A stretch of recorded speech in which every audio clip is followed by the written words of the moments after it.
மக்களிடையே பிளவினை ஏற்படுத்தி தேர்தலில் வெற்றி பெறும் யுகத்தினை முடிவுக்கு கொண்டு வர வேண்டும் என எதிர்க்கட்சி தலைவர் ஹோமா கமவில் நேற்று தெரிவித்தார். சிங்களவர் என கூறி சிங்கள வாக்குகளை பெறுகின்றனர். தமிழர்கள் மாத்திரம் என கூறி தமிழர்களின் வாக்குகளை பெறுகின்றனர். 10,000 அரச பாடசாலைகளில் உள்ள 41 லட்சம் மாணவர்கள் கைவிடப்பட்டுள்ளனர். சிங்களவர் மாத்திரம், தமிழர் மாத்திரம், மொழி, இன, மத, கட்சியை முன்னிறுத்தி வாக்குகளை பெற்றுக்கொள்ள நான் இங்கு வரவில்லை. கசப்பான உண்மையை கூறுவதற்கு நான் இங்கு வந்துள்ளேன்.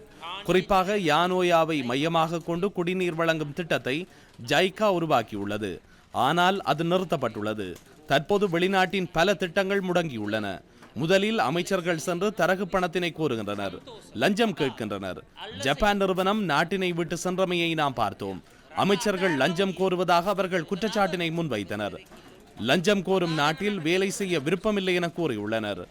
ஊழல், மோசடி, திருட்டு இல்லாத நாட்டையும் ஊழல்வாதிகள், திருடர்கள் சட்டத்தின் முன் நிறுத்தப்படும் நாட்டையும் உருவாக்குவோம்.